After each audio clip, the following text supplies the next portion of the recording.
Hello, welcome to the Dataviz Show, number 19. Hi, everybody. We're here to explore current topics in data visualization, share our creative inspiration, and the tools and techniques that we are experimenting with as practicing information designers. Today, we're talking about goal setting, how we approach setting our goals, what our goals were in 2023, how they went, and what our goals are for 2024. I am Ali Torbin. We also have Duncan Gear and Gabrielle Marit with us today. And before we jump in, this show is supported by the members of the Elevate Dataviz Learning Community who get the opportunity to watch and ask questions live. And if you would like to do that and you also want to level up your Dataviz skills in a supportive community, you can check out elevatedataviz.com.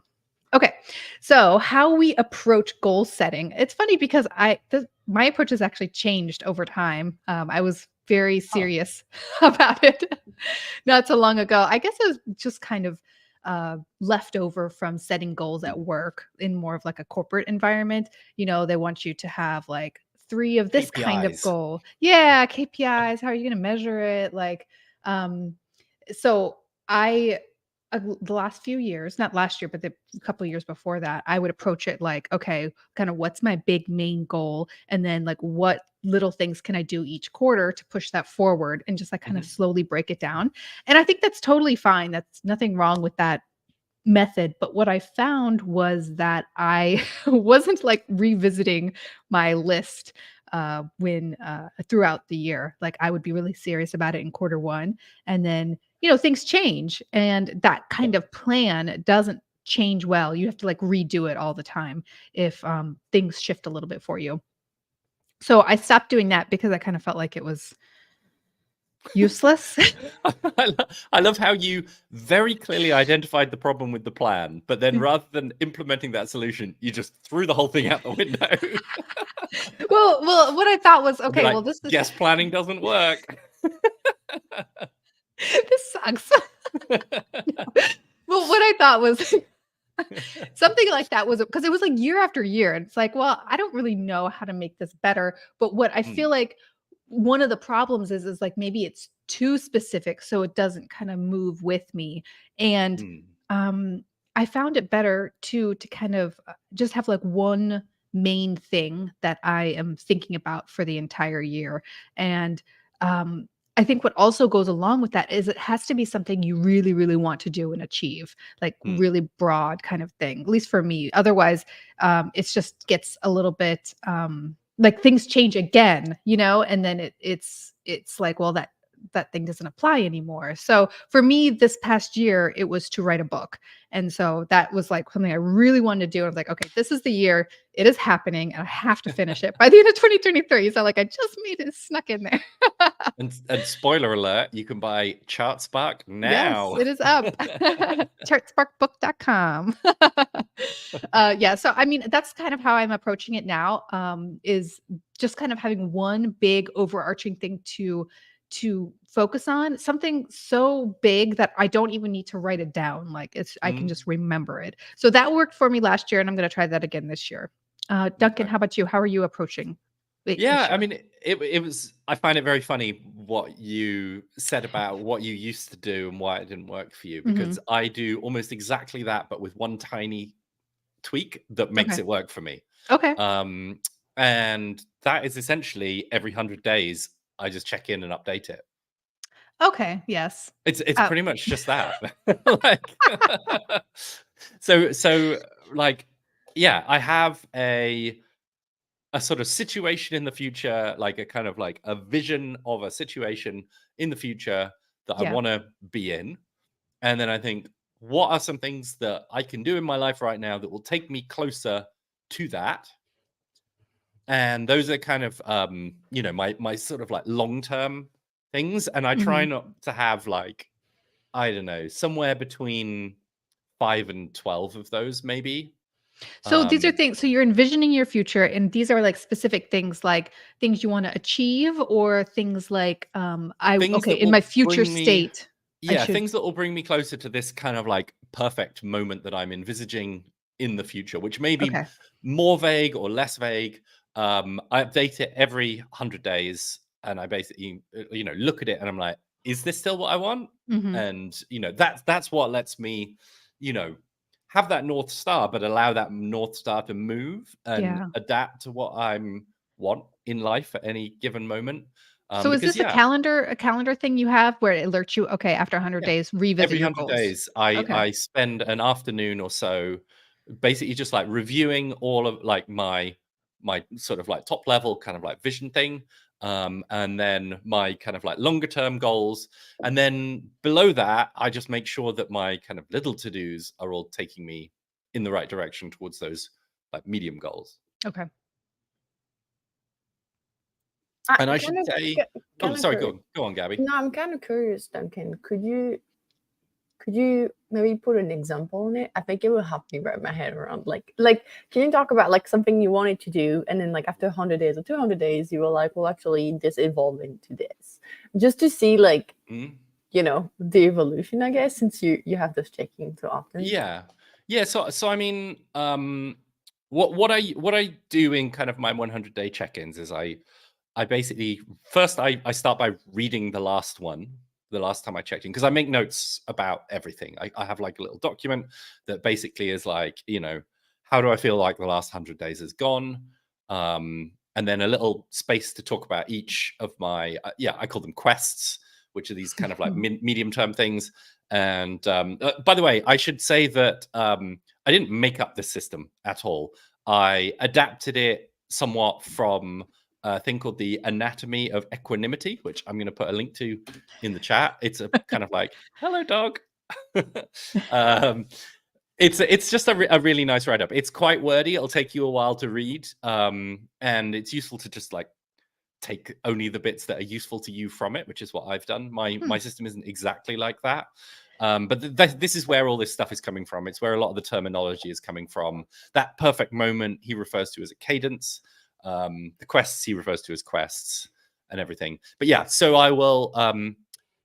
I'll sit down. I will look at my last set of notes, and then I will write a little thing about how I think things have been going in the last 100 days. I will look at each quest individually and I'll make some notes on it. And then I will decide whether to continue it, to pause it, to drop it entirely, or to mark it as completed.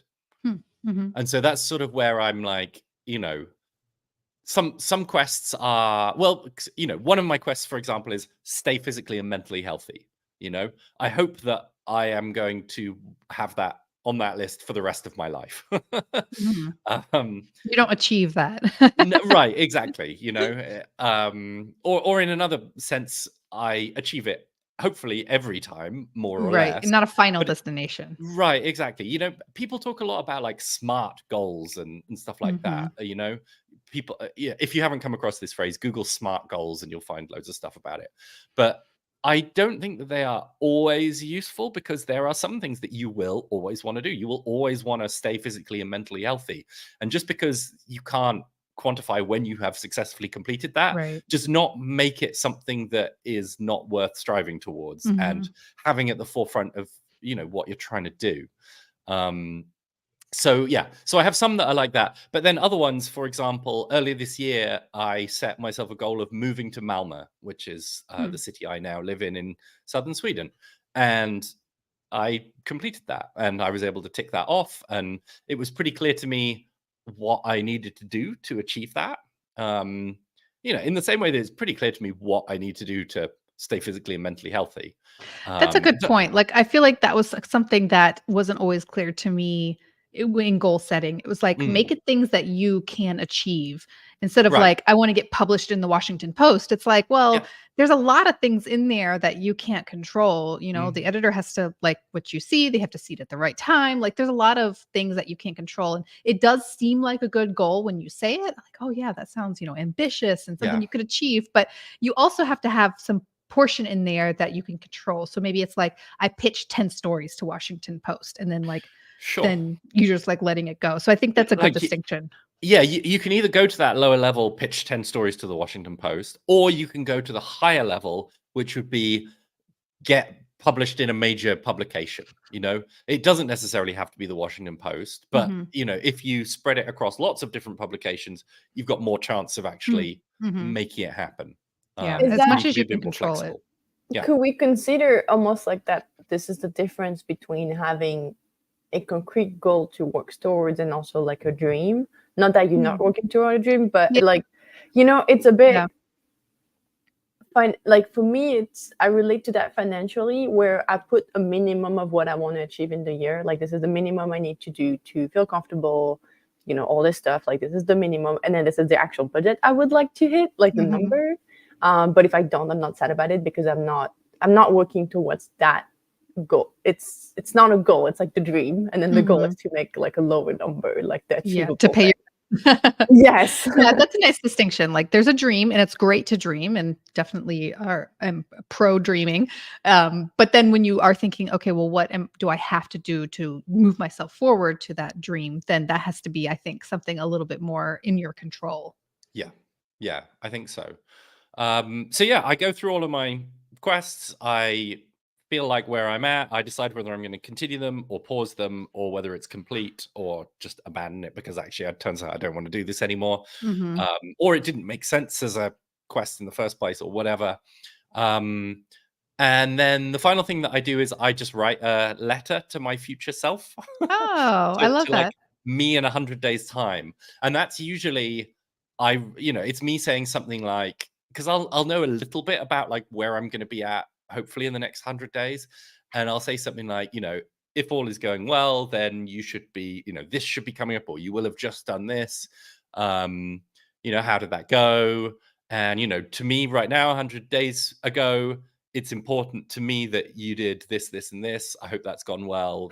Just that kind of thinking about your future self and thinking about your past self and treating them as a sort of continuum of yous. Yeah, a team. A team, yeah, exactly. So, what are some things that I could do now to make my future Duncan's life easier? Or, conversely, what are things that I can't handle right now and I trust future me to take on my behalf? That is, I think, also a useful thing to do. If you sort of recognize that you're not alone in this, there's a lot of yous that can help out with this stuff. Yeah, that's a nice perspective. I like the letter to yourself. Speaking of extra U's, we've got Will has joined us. Will just showed up for those that are only listening and not watching. Yes. Yeah, sorry. I am on vacation. For the audio listeners. My background is different. So it looks like Will is sitting in a closet, like down in the closet under some coats. That's a closet over there, but yes, I am sitting in next to a closet. I'm sitting in my childhood bedroom. So nice. Yeah. Well, that's very thematically appropriate for our discussion of past selves just then. All right. Yeah. So Duncan, was that about you? That's kind of my approach. I think the useful thing to do is have a goal that you are shooting for at some point in the future. Have it vague, have it be specific, whatever, and then just update that every 100 days and check in on the ways that you are trying to get there. That works really well for me. All right, Gabby, how do you approach goal setting? I struggle is how I approach goal setting. I have really big ambition and I'm very impatient. I think you know that about me. I have goals like I want to be top studios of Dataviz, right? In the Western world. Like I have this kind of goals, which is like, like let's chill a bit, I'm not really healthy in that sense. So it's difficult for me because I think it's really hard to set realistic goal like Duncan was talking about. Like, so I have the dream and then I have like, what can I actually do? The dream drives me, but the actual practical goal is what helps me put things down. I'm not as systematic as Duncan. I found that difficult to, I don't know. I think I also do, I overcommit to a lot of things. So it's hard for me to keep track of what I'm doing. However, I do have like a baby step process, which I learned from you guys. So for those who don't know, I was going to say, do you want to tell people about that? Yeah. So for those who don't know, Elevate, the community was born out of Elevate, like smaller community. small group, just of Yeah. like, we're like, what, 7 maybe? We've grown, but I think we were 7 or 8 today. And when I joined, it's a little less the case before. When I joined, we were doing every couple of weeks, we were like checking in and writing down like 4 little steps we could take to help a business. That could be something like write an email to the Washington Post, or create the wireframe for my website. It could be like really things, smart goals, things that are achievable, that are time-based, So for those who don't know, also SMART is specific, measurable, achievable, relevant, and time-based. And I think this framework works really well for something like this, for the business. For like to-dos, I think. Yeah. For to-do things you would put on Yeah. a to-do list. Got Absolutely. to report in 2 weeks on this thing. Yes, I think Mhm. it's easier. And so I have a hard time, obviously, respecting the timeline. That's like what I struggle with the most, because I overcommit to a lot of work. And also I work a lot due to financial pressure and being too excited about my job. But I think it helps me, because even today, for my goals, I write down tasks and I put them as part of my system. So my goals are treated just like another project from a client. So I set up a timeline. I have a project management system. It's called Notion. And I treat my task the way I would treat my client project. So I add the task in, I block time for it. It's just a little difficult because my client takes priority. So sometimes things have to move. But because I wrote all the small tasks, I know where I'm at, and it helps me not freak out about the stuff that's 6 months down the road. Like I'm supposed to do a new website for a project I'm working on, and I'm like, oh, I gotta do the website, but really what I have to do yet is write down all the copy. And so I just finished that. And I think it was important for me to have those steps. I'll be like, you don't have to rush and jump into design yet, even though that's my favorite part and the hardest one. You can just focus on that copy first and really understanding how you want to present the services. I know that this is a show about goals and not necessarily about to-dos, and I think they are quite different things. But I think one thing that I want to highlight that Gabby said there is the time blocking aspect of it. Like, if you want to get stuff done and you don't put time in the calendar, it is not going to happen. Yes, I think I'm wondering also if, so I have time that are easier to do. Like I have a weekly check-in on my business about more of the finance part of things, because you got to when it gets a little more complicated with time. I think I'm working on like finding time and making time for the rest of the things, because actually there's way more I want to do, and I don't think I dedicate enough time to my goals. I'm struggling a bit. Another thing I've done is for the bigger goal is to join communities. So I have Elevate that helps me, and I've just signed up into the Future Pro group. Some of you knows the Future is led by Chris Doe. He's big onto like creative, helping creative achieve their goals, something like that. And they have a community. And what I like about it is they have structure. They're really about the business of creativity. And I was stuck. I was really struggling into what are the steps even of my goal and how to achieve where I want to go. And so they have like pathways of learning of like step 1, you do this. Step 2, you do this. And to me, it's all about like refining the steps. And that's what helped me achieve the goal. And I don't have to be so caught up about my goal in 6 months to achieve that, but then I don't know how. I think a lot of people just get stopped right there at that position of like, I would be a data journalist, but there's no, if you can't make the pathways, you're not going to get there. And then you're going to get really frustrating because you're going to do things, but not in an organized way, and it's not going to pay off. Yeah, and at the end of the year, you're like, I'm not a data journalist. What went wrong? And also you can change your mind again. I think I realized a lot of things on the way. So I think that's, for me, it's really about breaking down the goals into those micro steps that feels very manageable, and also that feels like I can celebrate my daily achievement. Otherwise, I'm in a permanent state of frustration because I haven't done that thing that I promised myself 5 years ago that I would do, like the Dataviz Studio. That was a 3 years ago project, and I feel okay with the fact that it's not there yet because I wasn't ready, and I realized that through the step. So is your plan kind of like Duncan's, where you have like a couple main things you want to achieve for the year, and then you are trying to break it down in Notion for the smaller steps? Yeah, I think it's harder for it's mainly I have the steps. I don't have all my dreams written down. I do have the step for the things that are practical, achievable. There's some of them that's so ambitious that I don't think I've figured out how to break them down yet. Or I don't know where to go from there. So I leave them there being like, once I achieve something, I can pay attention to that. Because I think a lot of people know that and have the same problem. They have a lot of projects and a lot of things they would love to do. Like I would love to talk about Figma and Dataviz design system at Adobe Max, no Adobe Config, and it's like maybe, but maybe not this year. You know, it's like you have to accept sometimes that maybe you're also not ready for the goals, and for me, it's a good check-in. And we have an annual review, Relevate, which helps me actually. So I just went back into my documentation and looked at what I wrote last year about this year. Well, Go ahead, Will. Yeah, also a lot of those things, like when you say, oh, I have like, you know, these super ambitious goals that like kind of sit there, and then like I know they may not get done, or like, you know, they just kind of are there as like a reminder. But to me that sounds a lot like sort of like so I was like an athlete when I was younger, and that's like a very common technique for like, you know, people that are doing like high level athletics or anything to be like motivated, you know. So like I was a swimmer, and they would tell us like, okay, like, you know, here's your goal, you're trying to achieve like this time in your event. So like leading up to like the big, you know, competition or whatever, like leave sticky notes like all over your house that's like with that time on it, you know. Or just like somehow like sports psychologists say this, that like the act of just seeing a thing you want to achieve, like seeing your goal just like written down like all over and constantly reminding yourself of it, is actually like a motivational technique to achieving it, even if you know that like, okay, this is ambitious, or I'm not making like exact progress, or it's not something I'm breaking down into steps. But you know, just writing something down, like be the best, most successful studio in Dataviz or something, you know, some really big, like a long-term goal.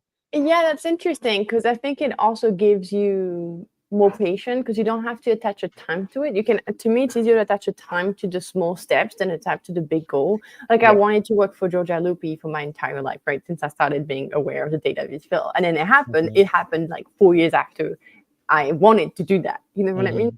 But I was patient in the meantime. It wasn't the end of the world where applied and wasn't picked up the first time or the second time. I you know, it took time, and it was okay with me, because in the same time I had those steps of like, this is the thing I can do in the meantime that may drive me towards this. Because at the end of the day, like Ali said, it's out of my reach. Some of it is not dependent on me. There's somebody else's opinion here. Maybe I don't have the capabilities, but having those, a vision. I think this is the difference also between people do that thing, how do they call it, manifesting, which I'm not quite like in California. It's big, right? They're like, I'll write this and it happen. I'm like, I'm not sure if writing it only helps you. Like you have to also like put things into place. But I do believe in somehow when you have a really clear objective, it can really help decide on like what you decide to focus on or not. It keeps your brain adjacent to it. Like I think that is the most important thing. Yeah. So you can see you have it top of mind. So you see the little opportunities that come up, like that's gonna get me closer. Yeah, I should also mention, it's not just like putting sticky notes that actually makes it happen. You're also training very hard every day for these things. But you know, I thought it was just the sticky note. It's just that if you just do that, it'll just happen. write it down. I mean, that's like manifesting, right? But like I'm manifesting thing. I'm like, I hate that term, because it's like you say something and it's gonna happen. Like it's not really how I believe, but I do believe in like how having a really clear goal, working on that, a clear goal that also feels somewhat achievable, even if it's in 10 years. Feels like, and breaking it down, it feels like it makes something concrete. It can really drive you. I'm very, very driven by my ambitious goal. I think it's taken me really far, and the small step, like the small success, really helps with that. It reminds you why you're doing what you're doing, right? Because during this process, like every year is going to be a huge roller coaster. You're going to have times when it's like it really sucks, and you know something didn't go well, and you're really down, and you're thinking like, why am I doing this? You know, what is the point? Do I even like this? And then like having that reminder of like, this is what I'm working towards, this is what I'm trying to achieve, can be helpful. Was that all you had, Gabby? Yeah, I want to give a chance for you and Will to talk, because I know we already have time. So. All right, Will, how do you approach goal setting? Very casually, unsurprisingly. I think I've done, I don't know, probably every goal setting thing you could do under the sun, and tried them all and seen how they work for me. I think like most things, goals are a thing that's pretty personal, so it's like different for every person. Different methods work well. I definitely have these goals, sort of like Gabby mentioned, these more aspirational things or more long-term things. But I actually don't usually, and like for the exact project that I'm working on, sometimes I will break it down into smaller steps, but I don't tend to do that with big goals like, oh, I want to, achieve, like, get this job, and then I don't like break that down into smaller steps. For me, that's just not something that is helpful, because a lot of times um, my motivation is really sporadic. Mm. Um, and so, like, I think Matt Daniels at The Pudding said this one time as like advice. I don't know if it was like a podcast or something, but his advice to people, like for personal projects or making, these sort of, a lot of people want to make these like pudding style essays, was like, he said, just work on whatever you're most interested in at the moment, and don't beat yourself up if like you had this idea and you started working on it and it was so great and then it got hard, or like something happened and your motivation waned and it kind of lingered, and you can be like a year onwards and you're feeling guilty, like, oh, I didn't finish that thing and whatever. He was like, just leave it. Like, you'll come back to it, you'll get more motivation in the future, and when you're interested, you'll work on it again and you'll do better work. How do And so you distinguish this from, like, I think every project has one when you're like, yeah like the deep, right? Like yeah oh, you're like really excited, and then you go down and you're like, you do a lot of work and you're like, oh my god, this sucks so bad. Yeah, And then you have to get over go this through hump. that. So Yeah. how do you distinguish this deep from the like actual, I need to pay attention to something else because this is not working? I think some people get caught into that. Yeah, that is a good question. I think so I mean, there's a lot of factors. If sometimes you have like external deadlines, right? Like that whole thing about just work on what you're most interested in is really more applicable to personal projects or things where maybe you have a lot of projects going on at once, and so that like, if I just let go of this for a minute, it's not like it's going to be okay. I'll have something else to publish. Like, if you are working on something where you have an external deadline, then yeah, you can't really afford to just drop it, right? But I think in terms of distinguishing, like, I just got to the hard part versus I'm no longer motivated to do this project or interested in this project. Something that can be really helpful is bringing in an outside person at that point. Because I think if it's something where, I'm just sort of dreading doing this because like it got tough all of a sudden, having that outside voice come in and be like, bounce some ideas off the wall and be like, oh, well, here's how you might be able to solve this problem and this and that. And if you kind of get that, like, okay, I got a little bit of energy from that person and I can see the path forward now, so now I'm excited again, then that like, okay, this is just the hard part and I just have to solve this problem, and then it'll be, I'll get through to the next stage. Versus like, I think having that conversation, and especially like explaining the project to another person, like explaining from the beginning why I did this, where I'm at, the challenges I've faced, you will either remind yourself why you love that project so much and you'll get that motivation back. Or if you don't, if you're realizing as you're saying all this, like, oh, I hate this idea, I shouldn't have done this in the first place, then you can realize like, okay, it really is that I'm just like not excited about this anymore and I don't want to do this idea right now. So yeah, I think explaining it to somebody else and having them come in to bounce ideas off of can be a good way to figure out where you're at with that project.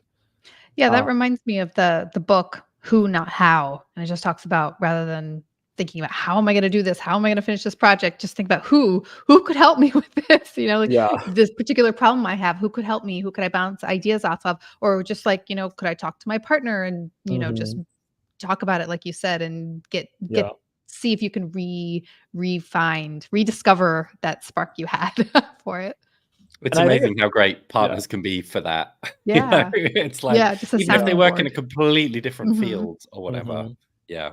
And it Shout out to happens a all of lot us. because sometimes you have partners, sometimes you just have online friends that do that. Yeah. It could be anybody, but some people are allowed to be single, guys. Yeah. But yeah, you get so in the weeds with these projects that, a lot of times just explaining why you were interested in it in the first place can like get you out of that funk and remind you, what you were doing. And this is kind of what coders call rubber ducking, right? When you just explain your problem to a rubber duck. and you figure out how to solve it, you know? I've never heard that. Yeah. Or another person. I mean, 9 times out of 10 Is this at like work, manifesting?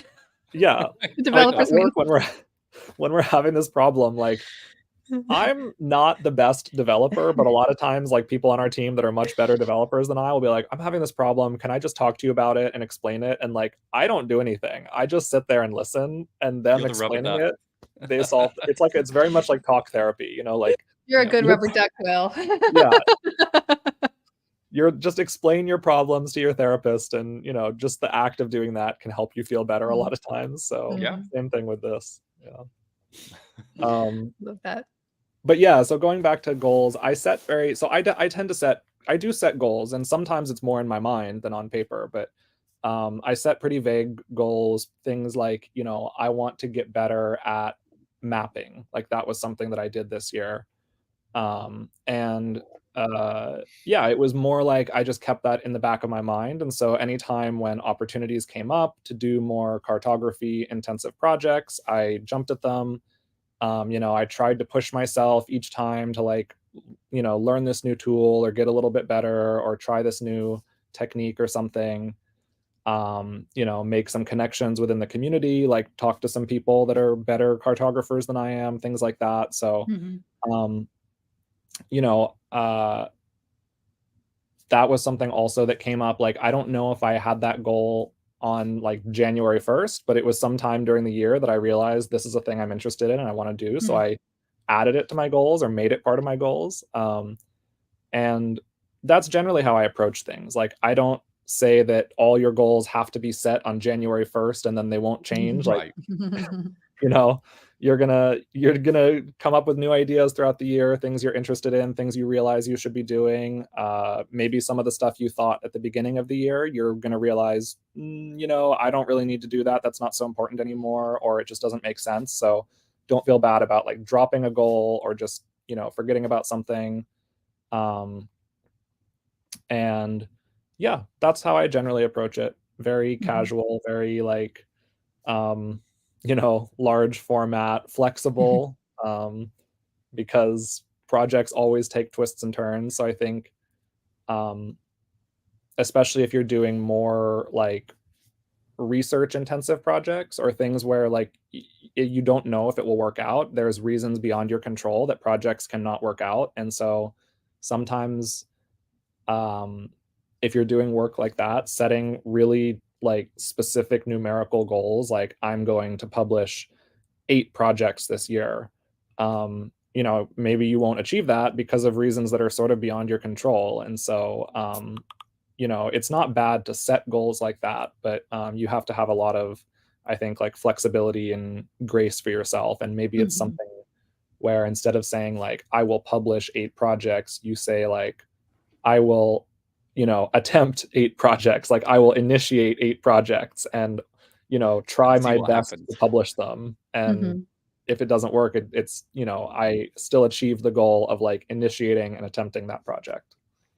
Well, I wanted to ask, when you sort of pick a goal or when a goal emerges to you, yes, in the way that your cartography one did, for example, to what extent do you think about the kind of like, what is this in service to? Like, why do I want to learn cartography? Like, where am I going with this kind of thing? Yeah. Like, what is the next level up from that? And do you ever think about that actively, or is that a kind of more of a passive thing? Yeah, I do think about it actively. Do you ever think, what is the meaning of my life? It's very like yes and no. So I think I really tried, like I try pretty hard to stay in the moment and not to plan my life out too far into the future. I try to stay in that very kind of like do what you're interested in phase and go with the flow a little bit. So I'm not always thinking about what is this in service to. I think sometimes to me it's like quite obvious, at least when it comes to goals that are like technique based, like I want to learn a new thing. Because, you know, in our field, there's infinite things, in any field, there's infinite things you can learn. You can always be, you know, come up with a list of 1,000 things that you would like that would improve your practice. And so, you know, something like cartography, to me, it's a no-brainer why I want, you know, why it's a good goal is because it'll. Yeah. Right. I mean, maybe that's not like necessarily the best example, because that one is, I agree, quite Right. self-evident, you know. But I understand. I think what you're saying is like, how would you prioritize? Like, why would you choose a goal, learn cartography, instead of like, I don't know, learn 3D, you know, like 3JS or something? Sure. Yeah. So yeah, in that sense, I choose them just based on what I'm interested in and what I think I'm passionate about at the moment. So yeah, last year I was interested in 3D modeling. I learned a little bit. I think I wanted to learn more and I didn't. And then I kind of, I'm still interested in it, but it's not something I'm super excited about at the moment. So I'm just kind of like letting it go. And if a project comes up, I'll do it. Great. But like, and you'll have a foundation to learn from in the future if you get excited about it again. You know, I think that's an underrated aspect of things. Like, I think, somebody, a different person might have, had the same experiences of you, but come out of it with the sort of sense of, oh, I didn't really complete that goal. I don't feel comfortable enough with 3D modeling or whatever. But I think that whatever you learn becomes a foundation for what you do in the future. You know?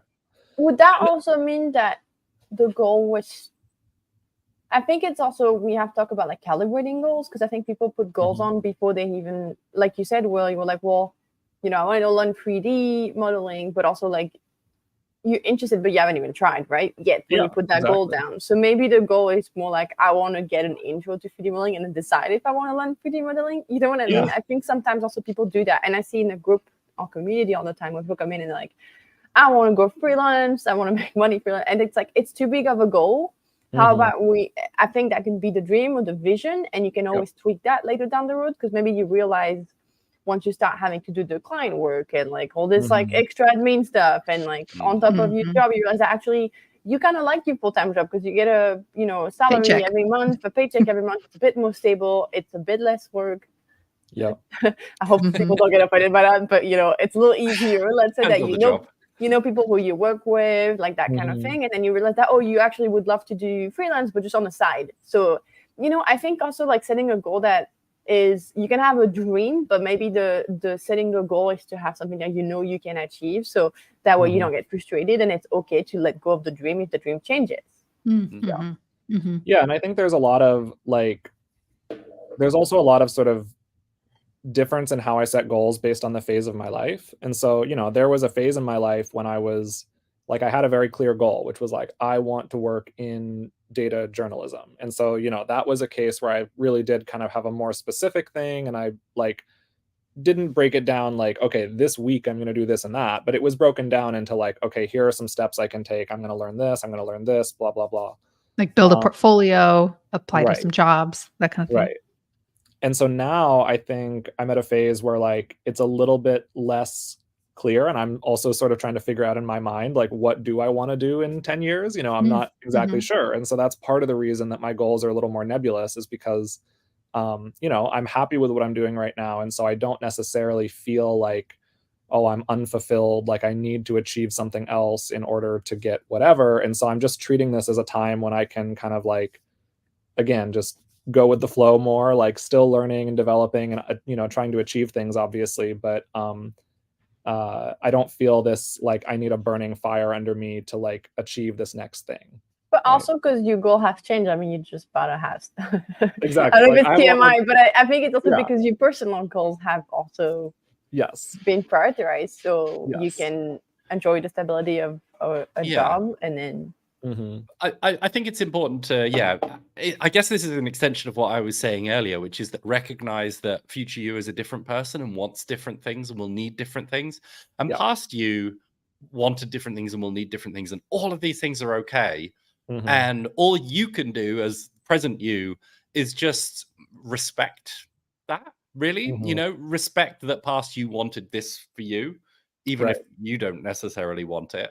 You were doing the best you could with the information you had at the time. Exactly. Yeah, exactly. Yeah.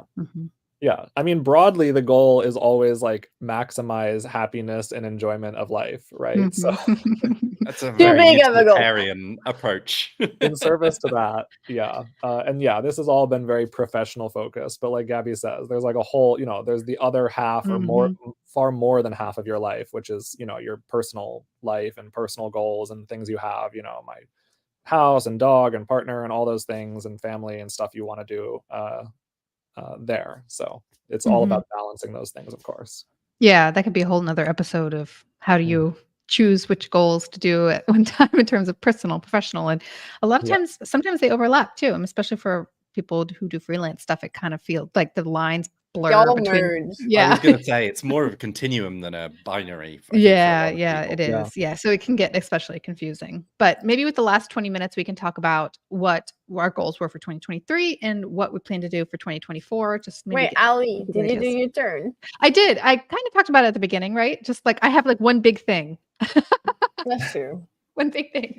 That's, I mean, yeah, unfortunately, I'm not as, I haven't really, I did used to do the SMART goals, kind of like a leftover of kind of corporate type jobs. But yeah, I try to think, I guess the big thing is I think of it more emotionally now instead of like little tasks to be done. I kind of just want like what would feel really good to have been to have accomplished by the end of the year. And that worked for me last year. And I'm going to try that again this year. And not having, I love writing things down, but just not having to have this thing written down, kind of like what you were saying, Will, where it's almost like you just have this big thing in your mind, this big vision, and maybe you do put sticky notes everywhere, but you don't have to because the goal is just so easy. You can remember it. And so I can always just be thinking, okay, well, is this thing I'm doing supporting that big overarching goal that I wanted to achieve this year? No, well, then maybe try something different. So last year I was like, okay, this is the time to write a book. I'm going to, I think I had a contract at that point. I think so. I was close. Yeah, you're right. I think I was close. I had a couple contracts to consider for publishers, and I was like, okay, yeah. I mean, this is obviously happening one way or another because I'm going to choose a publisher and then I'm going to go with it. So I wanted the year to just be focused on writing the book, and I did that. Published it, and now this 2024 is going to be the year of promotion.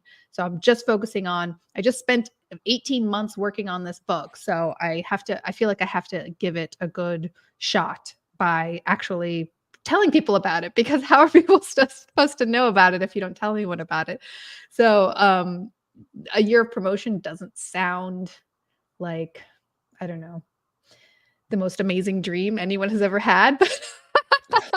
Right, but the dream is to have thousands of people reading your book, right? Exactly. That's the dream. No, yeah, you're right. And to do service to the thing I put so much time into, I think it deserves a little bit of respecting your past self in that way. Yeah, I'm respecting my past self who put all this effort. I'm just not gonna forget about it. And I know how important promotion is. People may just happen to find the book, but it's more likely that they're going to hear about it from someone else, or they're going to hear about it in a podcast or in a magazine or something. So the only way to get that kind of thing, or one of the primary ways of getting those things, is for me to go out and pitch people to be on their podcasts or write an article about it. So I just need to do rubber to the road kind of year where I'm just like asking a lot and speaking a lot.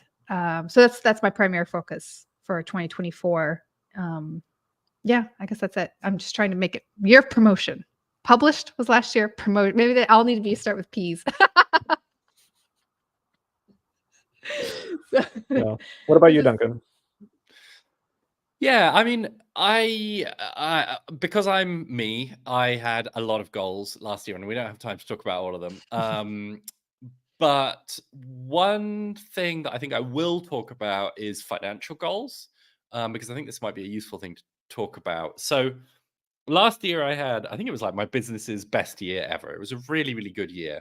And after that, I set myself a goal of earning 75% of that amount again, because I was like, if I can do 75% of what I did last year, I'll be really, really happy.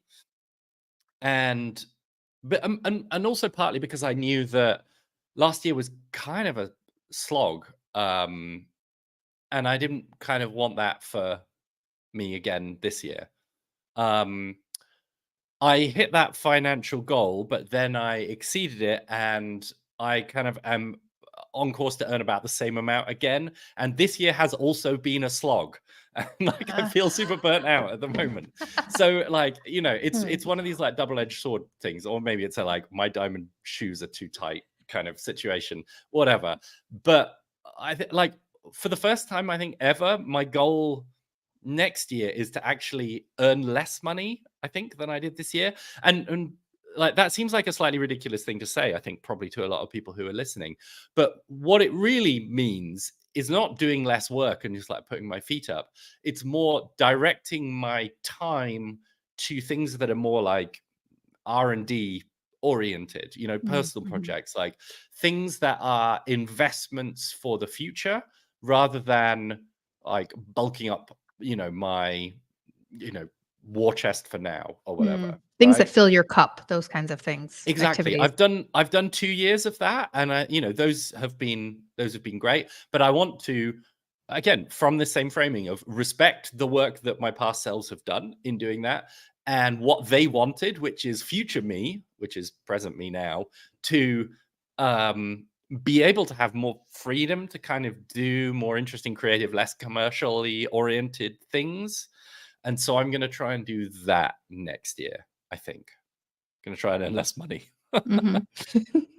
That's I think, yeah, a weird goal, but I think it's going to be one that I try and hit. And I hope I've kind of explained that in a way that doesn't make me sound like a sort of, you know, privileged asshole. But, yeah, So it functionally, is this going to look like just trying to take on fewer projects?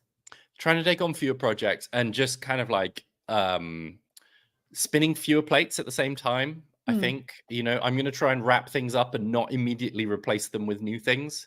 Like, I think that's the key. I have been spinning too many plates for too long, and I feel like I need to, yeah, it's sort of getting a little bit untenable. Yeah. Yeah. And I don't need to be doing it, you know? Yeah. There's no reason to be uncomfortable or not feeling like your best self, like, or completely worn out by the end of the year if you don't have to be. Exactly. Yeah. Great. So I think that's my main goal for 2024, and a million other things, but yeah, that's a simplified version. Yeah. All right, Gabby, where's your goal for 2023, and what are you looking to do 2024? I don't remember what I have at 23 because I got very overwhelmed by life. Like, because I moved to New York, I started working at full time a little bit, and then quitting. Anyway, it was a bit of a weird year. So I think what I realized though is, so I went to therapy. Hello, because I was like, I'm confused in life.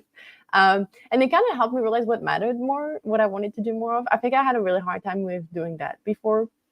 I was really much like work, which I would always be probably. But New York also made me realize that I missed having a closer community. I had like really amazing friend in New York, specifically Sarah Kay. Shout out to Sarah Kay, who, you know, because it's part of the Dataviz, who I miss a lot. But I wanted to have, I realized I had a bigger group in California, and I would like to spend more time with them. So that's on the list. So that's why we went back to LA. And for my mental health and for my physical health, Los Angeles has a bit more of that too as a priority, right? Including because of the weather. So that's probably a goal for 2024, is going back to my usual activity level of workout, I guess. That's more personal. Yeah, kind of like Duncan, I run into, I think I like quadruple my income in like 4 years. Like every year I just blow my budget up, which is great. Life is very expensive and I wanted to slow down. I don't think it's going to be, I had put a minimum to achieve this year, so I wouldn't like go crazy. For personal reason, it happens that I need to actually keep my income a little higher for a while. So I'm going to have to keep that for this year. But next year, I'll probably aim for less to be able to work less. That was kind of the objective for, you know, the next, 2024. But I don't think it's going to happen. So I understand. I also, you know, this context, you want to do things and you're like, well, actually in life, there's like people that depend on me. There's the environment where I live in, the city I live in, and it requires me to like make a higher income again. Yeah, there's all of these external factors that play so much into this stuff. You know, the country that you live in, you know, the conditions that you grew up in, like all of this stuff plays into it, and everybody will have a different. experience in that regard. Yeah, exactly. And I think it's helped me. I think I like quadruple my income in like 4 years. Like every year I just blow my budget up, which is great. For personal reason, it happens that I need to actually keep my income a little higher for a while. So I'm going to have to keep that for this year. But next year, I'll probably aim for less to be able to work less. That was kind of the objective for, you know, the next, 2024. But I don't think it's happening kind of like what you were talking about, like talk to somebody, to me was like at the personal level. So having, therapy and talking to somebody, realizing like why I felt so frustrated, because I was like, I worked so hard and I felt like I didn't achieve much. I mean, so many things happening. So that felt really great. I think it helped me prioritize my life at the work level, but at the personal level. And so this year I'm trying at the work level, I really want to do the Dataviz Studio. So I don't want it to be all on me. And it's also part of that, like having a healthier lifestyle is right now, I'm really struggling to have a health lifestyle because I work a lot. I have those really massive projects and I do everything from scratch. Like it's always me. I handle everything. Even when I work for someone else, I handle like project management, budget, proposal. Even if it's like for another studio, I'm really involved, which I love, but I want to let that go a bit. And because I still want to keep that higher standard that I place to myself and then I love providing that experience. I'm struggling with the like good enough that Duncan does so well of like, it's all good. That's good enough. Like, this is I can't do that. So for me, it's the opposite. I want to take more of I want to welcome people in my work and work with people that are very creatively talented and can support me. And do the things that, I can let go of. So I've been trying to do that. So I've hired contractors already at the end of the year, several of them. And I'm really excited to keep that growing and see where that goes.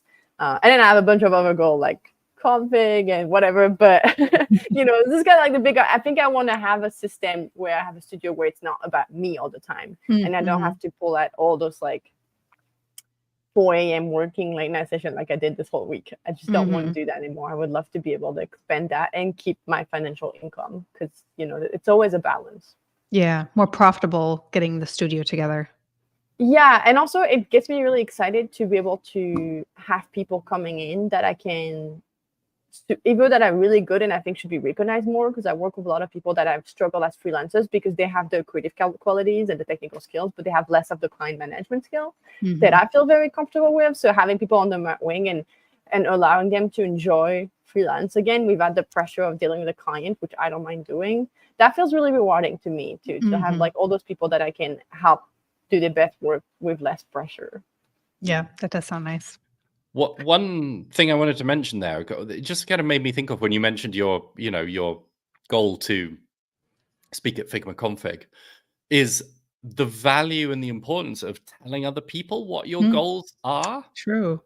Because you never know if there's going to be somebody who knows somebody who works at Figma and can put in a good word on your behalf, or something like that. Like often, if you tell somebody, I'm really trying to do this year, people love helping other people, and they will their brain will immediately go to, what can I do to help this person achieve what they want to do? Do I know anybody who? Right, exactly. Yeah, so don't go and email people being like, can you help me out of nowhere? But if it's people or even absolutely. Someone, it's not manifesting. It's actually very much like making it also accountability. Like if you want to and somebody can plug you in, then you may. And you'd be surprised. So I just took a contract. I should talk about it, guys, because it's a very interesting consequence. 3 years ago, I went on a trip to Mexico by myself. I went to a hostel and traveled by myself for a couple of days. And I met a designer called Angie, who was an illustrator at the time. And we got along and we kept in touch because I like to keep it. I was really impressed by her illustration skill. Anyway, she ended up working at a company called Square/Block. And 2 years later, we kept in touch. And I was like, my goal is going to be to be a Dataviz person. And she was like, I don't know what that is, but that looks cool. And she kept that in mind somehow, right? And at the time I wasn't even a designer yet. I was really just trying to transition and going to school at night. So I was like, this is my goal. And she kept that in mind. We kept in touch from time to time, a couple times a year. And then 3-4 years later, she was like, do you want to come talk at my organization at Block about Dataviz and give a workshop? And I was really anxious about it, but it was an hour. It was more of a presentation. I was like, you know what, I'll do it, and I was more established. I felt more comfortable. That was last year. And then this year, one of the main senior designer was going on mat leave, and they're also focusing on Dataviz design system. They're trying to build a really large system. And they were like, would you want to take the job for 6 months and grow our stuff? And, and it's this weird, it started 5 years ago in Mexico in a hostel, and I wasn't even a designer back then. I had no skill. And now I'm in this position where I'm a senior Dataviz designer. It's an awesome team. It's so much fun. I took the I took the job for 6 months. It's a contract job, but I'm full time, and it's like growing. It's exactly what I want to do. It pays super well, and I was like, this is so insane to think of that. There was a little breadcrumb that came in, and that's when it landed me. And if I had tried, I wouldn't have managed. But the fact that I was back then sharing, this is what I want to do, this is what I'm passionate about, and I'm expressing that, I think I reminded Angie, the person who introduced me, of that, because I keep posting about it. Like I talk about it, I post about it. When I go visit her, we talk about it. So to Duncan's point, it does help, and you never know who's gonna be that person that's going to be the contact that's going to change your life. Opportunities are behind people, not behind things. Yeah. And it's not about you working really hard in marketing. I think there's also a misunderstanding, like post every day. And then sometimes it's about relationship and like just say that to your family or your friends and expand that to others of like, I wish one day I'll be a data designer and this is what I'm working towards. And then you never know where it leads you to. Yep. That's great. All right. Well, how about you? 2023, 2024?